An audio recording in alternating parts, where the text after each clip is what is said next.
Israel আগেই হামলা করেছিল ইরানে, আমেরিকাও তাতে যোগ দিয়েছে, পাল্টা ইসরায়েলকে জবাব দেওয়া শুরু করেছে ইরানও।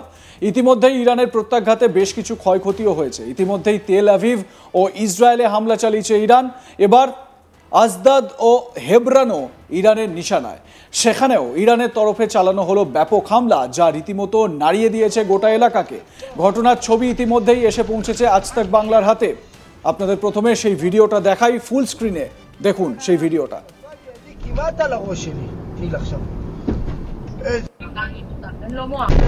בית חנן, בית עובד, לא נראה לי אצלך. יואו, איזה פחד. מה, עינב? השם ישמור, איזה פחד. תפילה. וואו. וואו. מנהרת הארזים.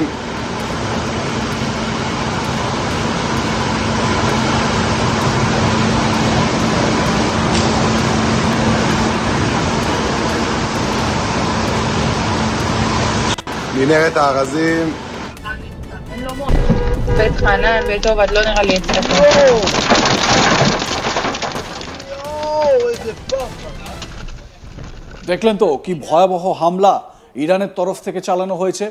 এর পূর্বাভাস অবশ্য আগেই ছিল। আমেরিকার হামলার পর ইরানের সর্বোচ্চ নেতা আয়াতুল্লাহ আলী খামেনির প্রতিক্রিয়া, ইহুদিবাদী শত্রু একটি বড় ভুল করেছে, একটি বড় অপরাধ করেছে, তাদের শাস্তি পেতে হবে এবং তাদের শাস্তি দেওয়া হচ্ছে, এখনই তাদের শাস্তি দেওয়া হচ্ছে। এক্ষেত্রে মনে রাখতে হবে ইতিমধ্যেই ইসরায়েলে প্রত্যাঘাত শুরু করে দিয়েছে ইরান। আর এহেন প্রতিক্রিয়ার মধ্যে দিয়ে শুধু ইসরায়েল নয়, আমেরিকাকেও খামেনি বার্তা দিয়েছেন বলে মনে করছে কূটনৈতিক মহলের একাংশ।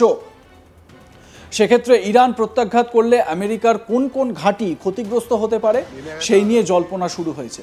আমেরিকার প্রেসিডেন্ট ডোনাল্ড ট্রাম্প ইতিমধ্যেই জানিয়েছেন যে রবিবার ভোরে আমেরিকার বাহিনী বিশাল বাংকার বাস্টার বোমা দিয়ে ইরানের প্রধান পারমাণবিক স্থাপনাগুলিকে নিশ্চিহ্ন করেছে। এই পরিস্থিতিতে মধ্যপ্রাচ্যের বিভিন্ন দেশে হাই অ্যালার্ট জারি করা হয়েছে। এক্ষেত্রে মনে রাখতে হবে মধ্যপ্রাচ্যের বিভিন্ন জায়গায় রয়েছে আমেরিকার সামরিক ঘাঁটি। একটি ম্যাপের মাধ্যমে বিষয়টি আপনাদের দেখাই, দেখুন ফুল স্ক্রিনে ম্যাপটি। ম্যাপে দেখা যাচ্ছে তুরস্ক, Iraq, Jordan, Saudi Arabia, UAE, ওমানের মতো বিভিন্ন দেশে রয়েছে আমেরিকার বিমান ঘাঁটি। আবার জিবুটি, ইজিপ্ট, সৌদি আরবিয়ার মতো কয়েকটি জায়গায় নৌসেনা ঘাঁটিও রয়েছে আমেরিকার। ইরাক, সিরিয়া, কুয়েত সহ আরও কয়েকটি জায়গায় আউটপোস্টও রয়েছে আমেরিকার সেনাবাহিনীর। এছাড়া জর্ডানে রয়েছে আমেরিকার র্যাডার ফেসিলিটি। আর মধ্যপ্রাচ্যে আমেরিকার এই সমস্ত সেনা ঘাঁটিগুলি প্রয়োজনে ইরানের নিশানায় আসতে পারে বলে মনে করা হচ্ছে। উল্লেখ্য, আমেরিকার হামলার পরেই প্রত্যাঘাতের হুঁশিয়ারি দিয়েছে ইরান। এই ধরনের হামলার জন্য আমেরিকার প্রেসিডেন্ট ডোনাল্ড ট্রাম্পকে উদ্দেশ্য করে ইরানের একজন সেনা অফিসারকে বলতে শোনা গিয়েছে, জুয়ারি ট্রাম্প, তুমি এই যুদ্ধ শুরু করতে পারো, কিন্তু আমরাই এর শেষ করব। এছাড়াও তিনি বলেছেন এই ধরনের হামলা করে ইরানের পবিত্র মাটিকে অপবিত্র করেছে আমেরিকা। আমেরিকা সরাসরি ইরানের সঙ্গে যুদ্ধে জড়িয়েছে। আইআরজিসি বা ইসলামিক রেভলিউশনারি গার্ড কোরের ওই সেনা অফিসার কি হুমকি দিচ্ছেন শোনাবো আপনাদের। বিসমিল্লাহির রহমানির রহিম ওয়া'আদ্দু লাহুম মাসতাতা'তুম মিন কুওয়া ওয়া মিন রিবাতিল খাইল ترهبون بهی عدو الله و عدوکم. آمریکای جنایتکار در ادامه حمایت‌های همه جانبه خود از تجاوزگری رژیم صهیونیستی با نقض آشکار حاکمیت جمهوری اسلامی ایران به صورت مستقیم وارد جنگ با ایران شد و به خاک مقدس ایران تجاوز کرد. این اقدام خصمانه با هدف احیای رژیم در حال مرگ صهیونیستی صورت گرفت. اما نه تنها بی ثمر بود، بلکه موجب گسترش دایره اهداف مشروع و متنوع نیروهای مسلح جمهوری اسلامی ایران خواهد شد و زمینه‌های گسترش جنگ در منطقه را فراهم می‌کند. به شما اطمینان می‌دهیم که با این تجاوز عقربه‌های ساعت به سود شما نخواهد چرخید.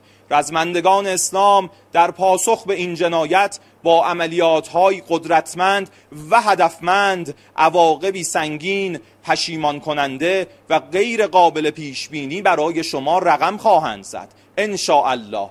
Gambler Trump, you can start this war, but we will be the ones who end it. ইরানে অপারেশন মিডনাইট হ্যামার চালিয়েছে আমেরিকা। বোমাবর্ষণ করা হয়েছে ইরানের পারমাণবিক কেন্দ্রগুলিতে। মাত্র 25 মিনিটের মধ্যে 125টি বিমান এই গোটা অপারেশন চালিয়েছে। জানা যাচ্ছে অপেশাদার ফ্লাইট ট্র্যাকাররা সম্পূর্ণ ভিন্ন কিছু দেখতে পেয়েছেন। তারা দেখেন যে আমেরিকার B-2 বোমারু বিমান মিসৌরির একটি সামরিক ঘাঁটি হোয়াইটফিল্ড এয়ারফোর্স বেস থেকে উড়েছে এবং তাদের মধ্যে কয়েকটি প্রশান্ত মহাসাগরের দিকে এগিয়ে যাচ্ছে। আমেরিকার ইরানে বোমা হামলার ঘটনায় বিশ্ব এখনও উদ্বিগ্ন।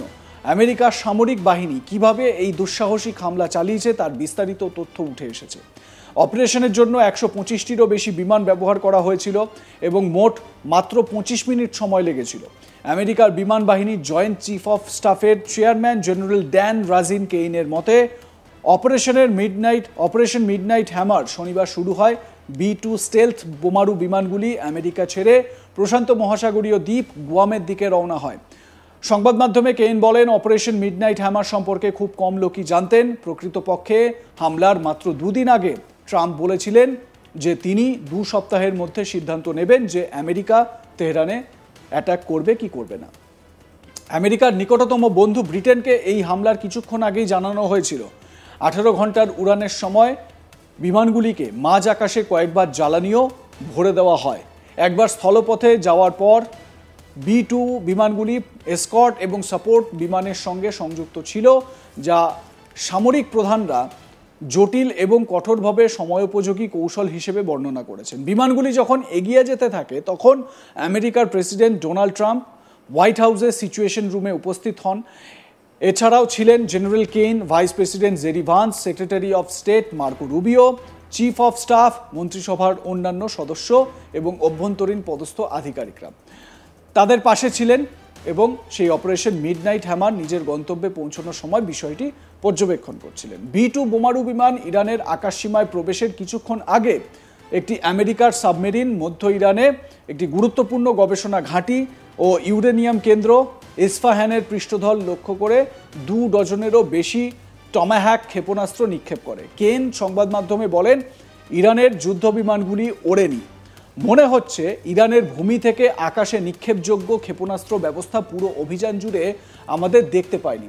রবিবার 23শে জুন ইরানি সময় ভোর 2:10 থেকে 2:35-এর মধ্যে আমেরিকার বোমারু বিমানগুলি ইরানের গ্রেট সল্ট মরুভূমি সংলগ্ন একটি পাহাড়ের ভিতরে নির্মিত ফোর্ডো কেন্দ্র এবং ইরানের প্রধান ইউরেনিয়াম সমৃদ্ধকরণ কেন্দ্র নাতানস কমপ্লেক্সে পৌঁছায়। আমেরিকার B-2 বোমারু বিমানগুলি তাদের 30,000 পাউন্ড ওজনের দুটি GBU-57/B ম্যাসিভ অর্ডিন্যান্স পেনিট্রেটার্স, যা বাংকার বাস্টার নামেও পরিচিত, ফোর্ডোতে বেশ কয়েকটি লক্ষ্যবস্তুতে নির্ভুলভাবে আঘাত করে। এরপর বাকি বোমারু বিমানগুলি তাদের লক্ষ্যবস্তুতে আঘাত করে। 2টি পারমাণবিক স্থাপনার বিরুদ্ধে মোট 14টি ম্যাসিভ অর্ডিন্যান্স পেনিট্রেটার্স নিক্ষেপ করা হয়। ইরানে সফলভাবে আঘাত হানার পর আমেরিকার যুদ্ধবিমানগুলি ভোর 3টের সময় ইরানের আকাশসীমা ত্যাগ করে যে পথে এসেছিল সেখানেই ফিরে যায়। লাইক, কমেন্ট, শেয়ার করতে ভুলবেন না। দেখতে থাকুন আজ তাক বাংলা। সাবস্ক্রাইব করুন আমাদের ইউটিউব চ্যানেলটি, বেল আইকন প্রেস করুন নোটিফিকেশন পেতে।